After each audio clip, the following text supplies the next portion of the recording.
I really appreciate it.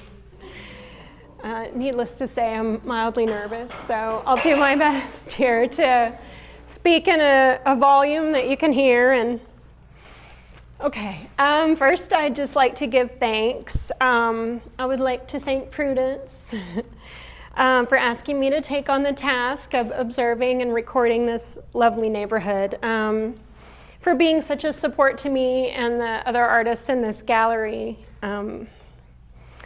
and in the larger art community here in San Antonio. We love you and we appreciate you. Thank you. Yeah. Thank you. To Sarah and Claude,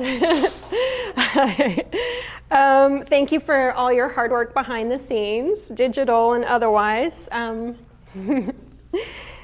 To my gallery mom, Susan Riley, who just popped out, for taking such great photos and just being all around awesome. To Ron and Nancy and Carl and of course Jax.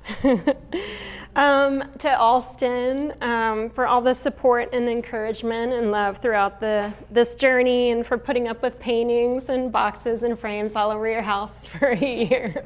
It was chaos. Okay.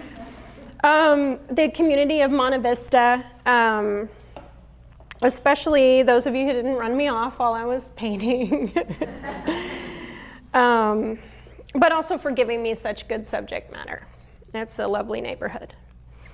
Marin Phillips, my first plein air instructor who lit the fire, and the boss women by whom I run rough drafts of my work.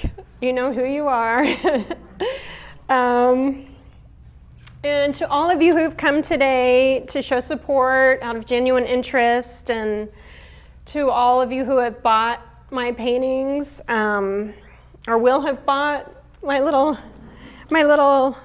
pieces of my soul, my babies, I say, my work, thank you. I just need for you to hear me when I say that when you buy local art, you're investing in your community. So all of us local artists really appreciate that, and I know we support each other and buying each other's work too, so I really appreciate it. Which leads me to my brief talk here today on art, why I make it, and the role in community and in connection. So I'm not a resident of Monte Vista, but I'm an appreciator of it. I have my work here in this lovely gallery. I am, however, a proud San Antonian and a member of the community of this great city, of which Monte Vista is a part. When people ask me what my favorite thing about painting is, I have two answers. One is the act of painting itself, putting paint on the canvas. And then two is the connections that I make with the people in whatever community it is that I happen to be painting. And that's why I love the title of this exhibition, In the Neighborhood. It's very Mr. Rogers, okay? I love that. And Fred Rogers, shining example of a human being, said, "The connections that we make in the course of a life, maybe that's where heaven is." I agree with him. I haven't always felt connected to or part of a community necessarily. I have in my life often felt a sense of not belonging or just feeling kind of weird and out of place. Maybe some of you other artists might understand what I'm talking about. But listening to the voice that called me to paint helped that. Inherent in the subject matter to which I'm drawn is a connection to places and the people that grace those places. Rick Rubin, in his book, The Creative Act, A Way of Being, writes, "Each of us has our own way of seeing this world, and this can lead to feelings of isolation. Art has an ability to connect us beyond the limitations of language. Through this, we get to face our inner world outward, remove the boundaries of separation, and participate in the great remembering of what we came into this life knowing. There is no separation, and we are one." Somehow, early on in this life, I got the message that art was a hobby, not a real job. Something for rich people or those who've retired. It was indulgent, unimportant, and unnecessary. something to do for fun after you've actually worked. I've spent years combating these beliefs to even be able to take myself seriously. I saw a video the other day of Ethan Hawke, the actor, on a red carpet in Berlin. He said something that really resonated. He said, "That's the job of movies and literature and art and dance, to remind people that we're human beings and that every one of us has dignity and that every one of us is valuable. That's the job. It's a compassion engine at best." He also said that creativity is not something that's just pleasant or nice, that it's vital. It's the way we heal each other in singing our song and telling our story and inviting you to say, "Hey, listen to me, and I'll listen to you." We're starting to witness each other's common humanity. So if you want to help your community, if you want to help your family, if you want to help your friends, you have to express yourself. I used to say, "I'll paint seriously when I retire." But my father died when he was just 52, never having gotten the chance to retire. And my mother received the diagnosis of her cancer just months after she retired. She died 2 years after that. I don't say this to garner sympathy. I say it because,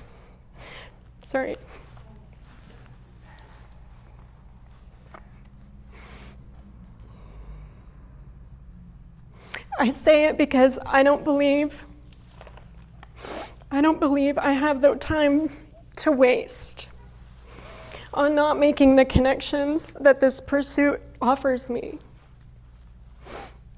To me, it is vital.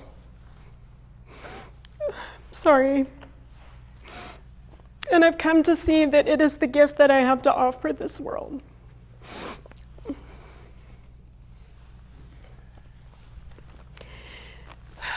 When I see a street corner with a glistening palm tree, or the way the sunlight hits Laurel Heights United Methodist Church at all different hours of the day, or John riding his bike up the hill while I'm painting Lily's Cookies storefront, or the new umbrellas on Barbaro's patio that I am simply obsessed with. I am. Have you seen them? They're so cute. I am moved to express the equivalent of the love letters to these places. I feel the humanity that came together to create the energy that gives these places their life. And yes, sometimes beauty and joy, but sometimes tension, and other times chaos, and sometimes stillness. I'm going to leave you with one more excerpt out of Rick Rubin's book. It's a good one. Okay, if you have not gotten this book and you are a creative person in any fashion, just go get this book. It's so good. And he even reads it on the audio, and his voice is amazing, so that's a good one. Okay, so Rick Rubin, A Creative Act. This one is from the chapter on inspiration. He says, "One indicator of inspiration is awe. We tend to take so much for granted. How can we move past disconnection and desensitization to the incredible wonders of nature and human engineering all around us? Most of what we see in the world holds the potential to inspire astonishment if looked at from a less jaded perspective. Train yourself to see the awe behind the obvious. Look at the world from this vantage point as often as possible. Submerge yourself. The beauty around us enriches our lives in so many ways.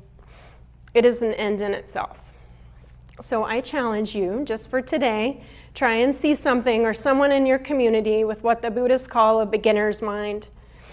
Look at that live oak tree in your neighbor's yard, your lover's pinky finger, all the work that went into the menu or the salsa at your favorite restaurant. Look at them like you've never seen them before. Doing this connects us to our community and surroundings in a way that we might normally take for granted. And now more than ever, our humanity could use more connection.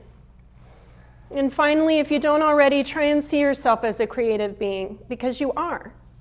Even to breathe or to get dressed is to create something. You have ideas and passions. Listen to them.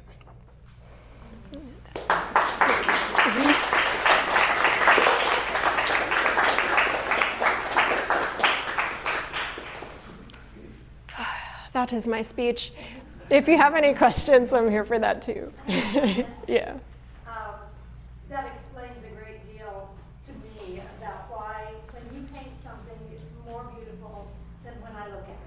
If I see it, it's stuff. If it's painted, it's glorious. Thank you. Thanks, Pam.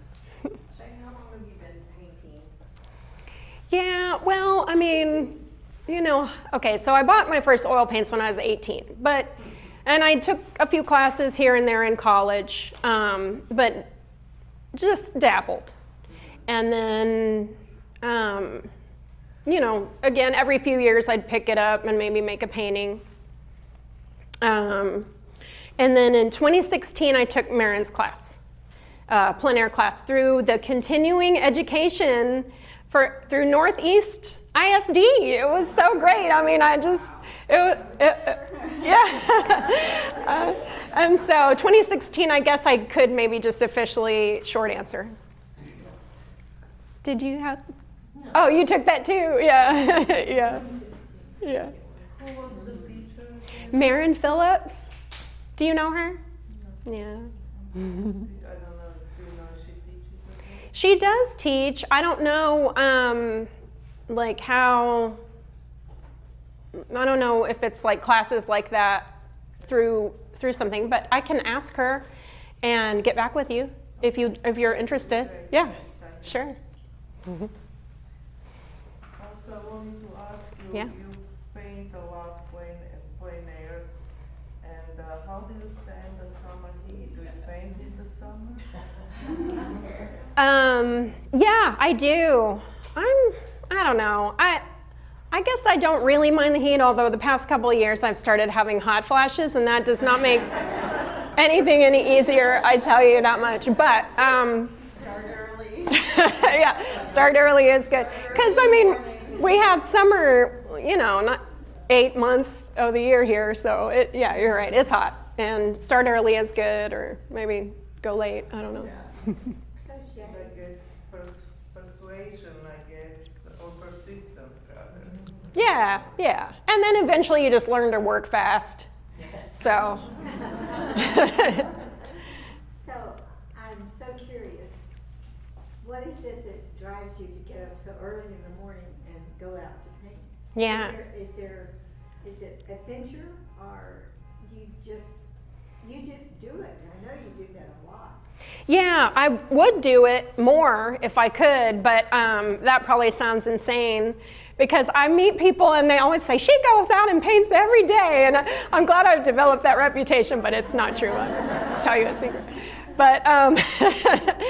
But, yeah, okay, so it's my favorite thing to do. I guess that helps. And the heat maybe is to answer your the morning part of the question. But yeah, it's my favorite thing to do.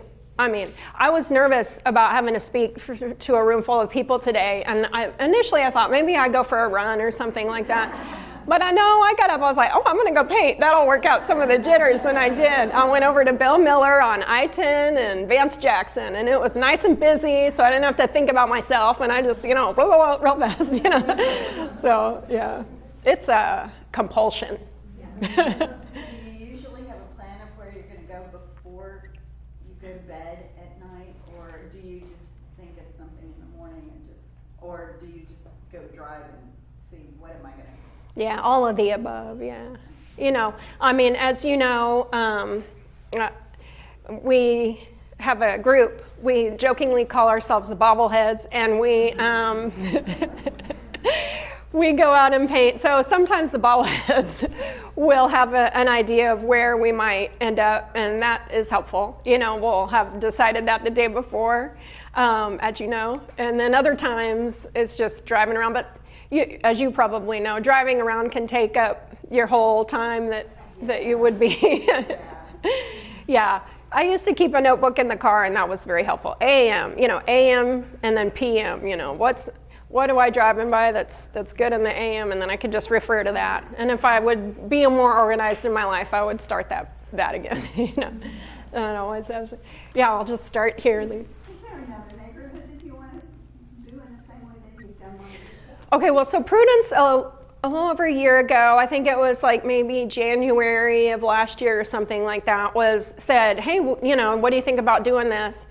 And I loved it. I love the idea of doing this everywhere, because it is community. It's like people come and they're like, ah, I know that place, or I go to church there, or I eat there every week, or whatever, you know. And so I love it. And to answer your question, all of them, yeah, I would like to do every neighborhood. I mean, everything is interesting to me, you know. So I just feel like, I don't know, sky's the limit on that. Do you have any suggestions? Okay, yeah. Well, we were thinking we need to go do some fiesta porches, and that is a good neighborhood to go do fiesta porches in, so, yeah. Yeah. Do you have a background in architecture? No. No. No, but I do, as you can see, prefer to paint buildings. Yeah. So, yeah. What was your, quote, job before painting? Well, I've had many of them. I was, for a while there, I was doing like, I managed a coffee shop, you know, and then after that, I went and got my teaching credentials, and I taught art at a public high school for, you know, some time, and then I didn't want to do that anymore, so I went and did hair for a while. I mean, yeah, so I've had a few. I'm gonna. Have you always used oil? Right. Mm-hmm. So Yeah. you haven't like dabbled into acrylic or anything?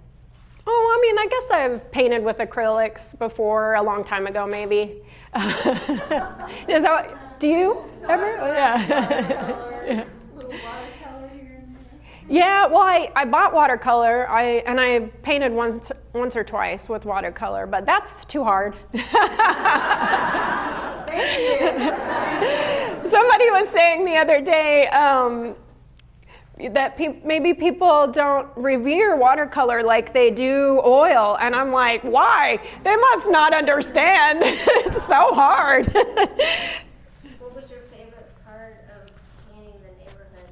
Did you have like a particular location? I know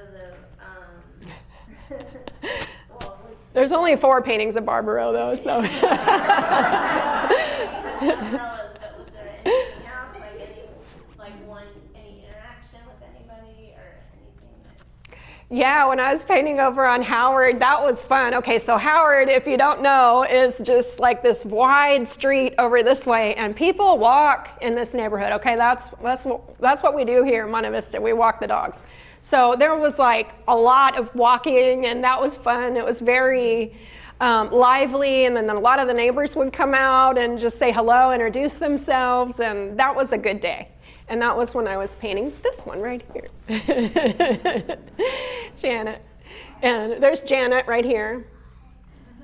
Just going up the stairs.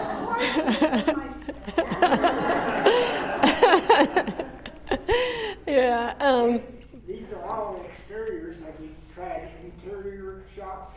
Yeah, I have one, I think, of the coffee shop down here. Oh, it's right here. Yeah. Yeah. Yeah. I thought about doing some. Lovely painting on Oh, yeah.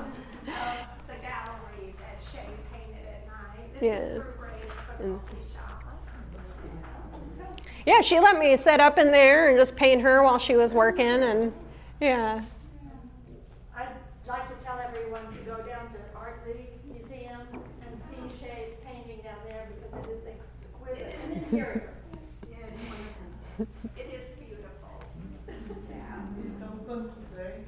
Excuse me? Until what time is it open today? See, today is Saturday. It should be from 10 to 3. Oh, That's its normal hours. thank you. Well, thank you again for coming, and I really appreciate you taking time out of your day. And yeah, thank you. Thank you so much. You're such an inspiration Aw. and an encouragement to us all. I Oh, thank you.